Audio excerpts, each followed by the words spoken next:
Some people compare me to Rick Ross, but yeah, I'm pretty successful, but I don't ever see myself ever getting to a Rick Ross level. Like, Rick Ross was highly successful.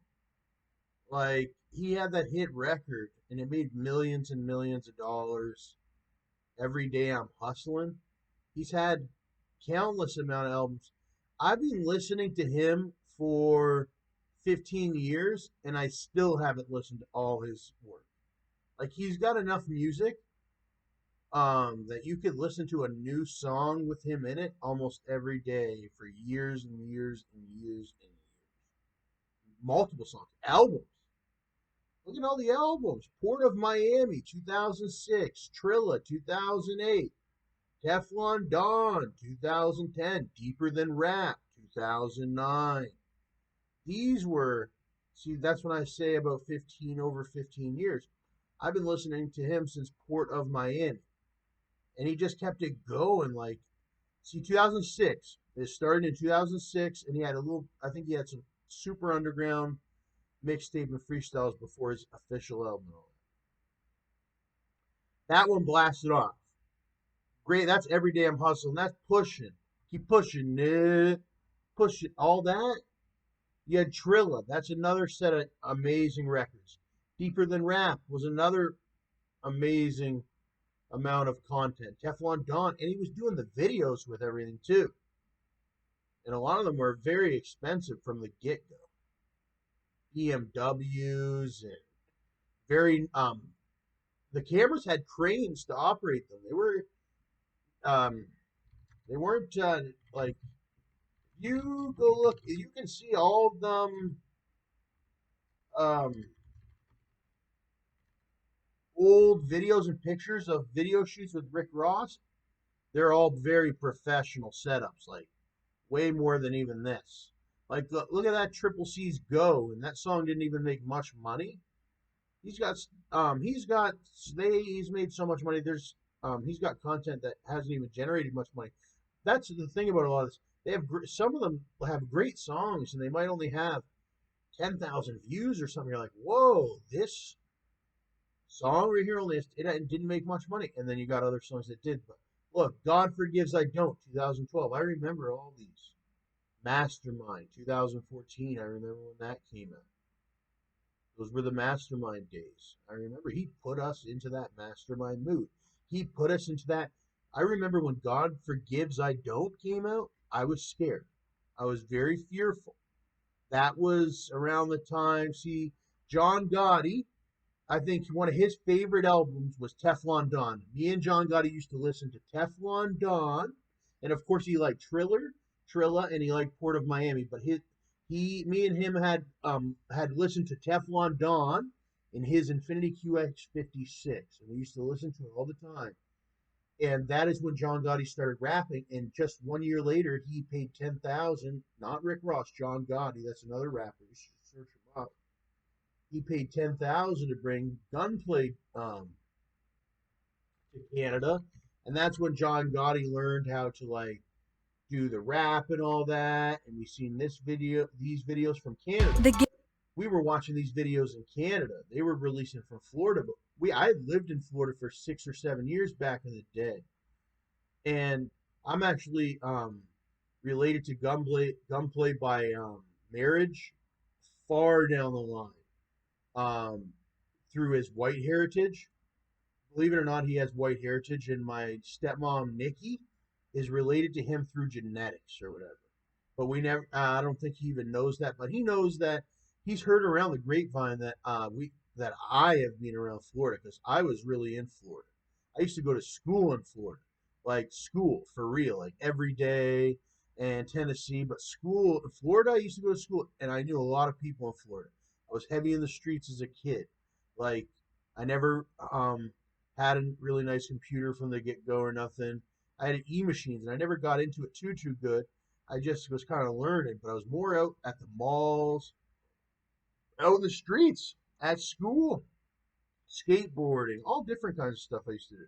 Anyway, used to be at the roller rink, team night and all that, out in Fort Myers. Black market. Hood billionaire. Oh, see, so it just keeps going, and then he's got this richer than I ever been. He just released. I haven't even listened to it. Okay, so it goes back to what I was saying about how he's got a lot of content, and I just probably will never be as successful as him because he started around earlier than I am. Already old now. I've had my own career. I always looked up to Rick Ross, and it was always my dream. People said, "You're the white Rick Ross," all the way since Port of Miami. Like when I was in middle school, sixth grade, 2006, people used to say, "You're like Rick Ross." They've been saying that before I even hit puberty, before I even grew. All right, I've been dealing with that, and um, they always said you're going to be like a Ricky or whatever. Or I always knew I was going to be something like Ricky. And but Ricky's taught me a really hard lesson, and I had a lot of anxiety issues on the video cameras. I was a real dude, and I was really getting money, and it was really entertaining, and it was really there. I just had an anxiety, and my brother does too. But I had an anxiety, and Rick Ross wiped that anxiety away by teaching me, by punishing me. Yeah, I remember one time I had bought a very expensive camera, Canon camera. I have two situations that taught me a hard lesson, Rick Ross. I bought a very expensive Canon camera. I didn't know what I was doing. Like, but I knew that I wanted to do something with videos, so I bought this Canon camera.